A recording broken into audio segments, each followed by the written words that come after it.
Yeah. Issue 100 came out in. Uh, let's see if I can find the previous issue's cover. In what looks like possibly October. No, it came out in. That's 98. Trying to find 99. Excuse me. Let's see. November. Yeah, it came out in November of 1992. This death would stick for 16 years until Brian Michael Bendis retconned it where it was a scroll. Yeah, the Mockingbird that shows up in these issues, it's a scroll. Yep, Bendis retconned it where it was a scroll appeared in these issues of Avengers West Coast. Not the whole series, just these last few issues. Now, in case you're wondering, now Hawkeye has gone through several different costumes. Now, there was one costume in here. I had completely forgot he had worn this costume. Let's see. This is during the fourth lineup of the series. Here it is right here. This is one of his outfits. Yeah, it's the same attire, but you see, Clint Barton as Hawkeye has gone through at least 4 different costumes. This is the Jack Kirby costume. This is the costume he's most noteworthy for wearing. There's the other costume. There's the Thunderbolts costume. There's the costume he briefly wore at the game of being Goliath, and of course his current costume. So basically, he's got his 5th costume. But that costume is heavily inspired by the Ultimate Universe, which was used in the movies, and it was used in the comic. Go figure. Now, at this point in time prior to this, Mockingbird had filed divorce from Hawkeye because she killed somebody. By allowing him to die. Yep. But, at least her death was heroic. She basically sacrificed herself to save her, who was going to be her ex-husband, now currently is her ex-husband, saving him from Mephisto. Yes, Mephisto. The guy who basically, guy who in the story caused the retcon of Spider-Man's marriage. Yep. He killed Mockingbird. Mockingbird herself has gone through a few different costumes over the years. I believe this is her 2nd costume. Yes. Currently, I think she's on her 4th. Hawkeye is on her 5th. Hawkeye is on his 5th costume. But the Spider-Man issues actually really gets nice. They threw those in there, and of course they have some solo stories for U.S. Agent and War Machine. In the 100 issue, set right after Mockingbird's death, but the flashback in there is before the first issue of West Coast Avengers #1. This is a continuation of West Coast Avengers Volume 2. Where basically it's the origin of where they got the Avengers compound from, because I don't think Eckhart ever explained where the heck Clint got that mansion from, because, he's got a mansion, he's got a compound there. Basically, it's explained in the 100th issue that this actress named Maura Brandon, who was an actress in the 20s. Hawkeye knows who she is because he's seen clips of her. He never saw her movies, but he saw clips of her, but at least he knew who the person was, and he respects her. And during this, while she's trying to sell him her mansion, Crossfire shows up. Yeah, and she dies fighting Crossfire. And just before she dies, Clint names her an honorary member of the West Coast Avengers. Well, technically, he names her the first West Coast Avenger, but according to Avenger status, she's an honorary member, which is fine. They did the same thing for the original Captain Marvel after he died. They made him an honorary member of the Avengers. And that was a good story. The U.S. Agent story was okay. War Machine was okay. I didn't really care for the artwork for Scarlet Witch, but the Spider-Woman story was really good. And a lot of featuring her daughter, which I do love the fact it's written really well. But I've got to talk about the final issue of the series, which is printed here. 102, the only issue of the entire series written by Dan Abbott and Annie Lenning. Pretty much, Hawkeye has disappeared, Mockingbird's dead, War Machine, the only members of the West Coast Avengers that are still left are these people. It's just War Machine, U.S. Agent, and Scarlet Witch, who at this point was wearing this outfit, which she did wear in the Force Works series. One of my biggest problems with this is in the 90s, they had Hank Pym wearing this outfit for some reason, yet he's acting like a complete jerk. Oh yeah, and Spider-Woman's here as well. Let's think there's like 4 members. Here we go. This is one of my biggest criticisms of the 90s. Some artists thought it was a good idea to put Hercules in this outfit and have him shave his beard. I'm like, what the heck is this? Like, what the heck happened to Hercules' beard? Yeah, as far as I know, well, now, if you read the Hercules title, that outfit is nowhere in his armory. And yet the Jack Kirby costume is there, but not that one, because I think that even Dan Abnett probably pointed that out, probably like, yeah, this outfit is stupid. Now, the whole reason for the final issue now is explained. Now, when the issue opened up, it says the Avengers West Coast are no longer like this is Vision's line when the issue opens. The Avengers West Coast are finished. Now, Vision and Captain America are written completely out of character in this particular story, where they're complete jerks. Like, they want to disband the West Coast Avengers and have these 4 people who are left basically become reservists. And Scarlet Witch scoffs the idea because, here's the thing, even she points this out, she has been a member of the Avengers longer than Vision has. Who is he to give her suggest that she become a reservist? And then, completely out of the blue, while they're all bickering, Iron Man shows up, completely out of nowhere. Yeah. Because even he is shocked at this development, like, and he answers by saying, I've been an Avenger longer than Cap. Yeah, because he's one of the founding members of the Avengers. And while you have someone like Hank Pym, who is a founding member of the Avengers, and he's written completely out of character. Yeah, basically Dan Abnett and Andy Lanning, with the exception of Black Widow, Black Widow's been perfectly fine. Most of the East Coast Avengers are written like complete jerks. I don't know if this was an editorial mandate at the time. I have no idea why they're written this way. But, yeah. Apparently they wanted this name because of all the frequent attacks in the place. And I keep thinking, though, isn't the West Coast Avengers funded? Like, where the heck is all the money? Like, I think Stark's funding both teams. And apparently no money is getting to them because I saw in the previous issue that there was an effort to try to rebuild the place after it had been attacked. Yeah, there was construction equipment outside the place getting the place rebuilt, but I didn't see any construction workers. I'm not sure if that was Roy Thomas. I'm not sure what was going on at the time. But apparently no one was making an effort to have the place even get fixed at all. And I bet the other is like, yeah, let's get rid of this team and bring in Force Works, which was a good series, by the way, despite having bad artwork. Now, I do praise this issue for having good writing, and now I do like the fact that Dan Abnett writes all the West Coast Avengers being completely in character. Now, Vision, on the other hand, he's like demanding, like, we're disbanding you no matter what. And Black Widow and everyone else has pointed this out, like, let's put it to a vote, and Vision technically doesn't want to. I don't know why. So apparently it's put to a vote, and there is a tie, and Iron Man votes to disband the West Coast Avengers. And he has a very good reason for this. He says, we can't continue to exist with your lack of, with your resentment and lack of support. And of course this leads into the Force Works series. And Wonder Man shows up at the very end like, I'm ready to join Avengers West. And Iron Man's like, the Avengers West Coast do not exist anymore. I'll see you in 2 days. Yeah, and of course the whole meeting took place in the mansion. Now, even though all the issues in here are really, really good, I'm like, what the heck was wrong with the East Coast Avengers? They're writing like all complete jerks, with the exception of Black Widow, maybe Crystal. And even Hank.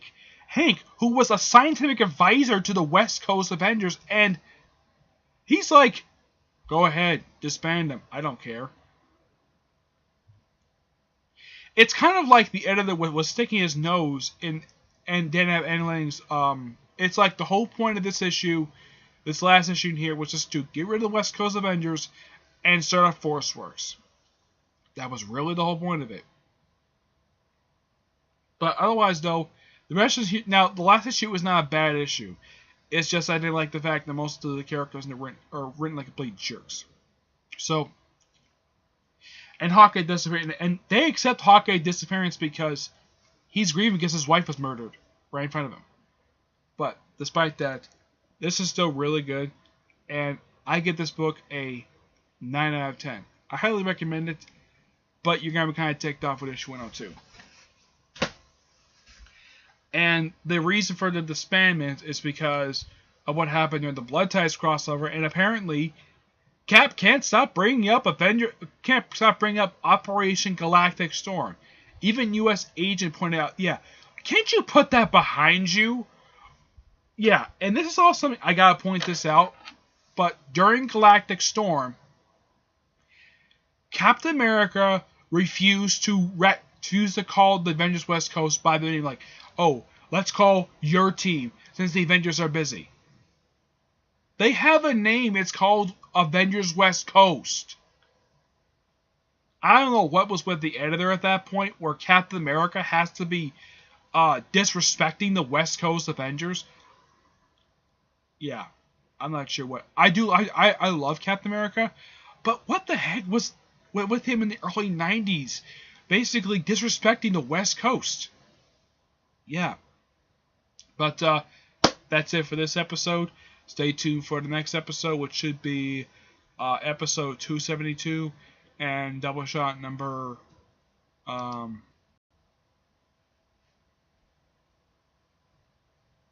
204. Okay? Until then, see you there. Bye.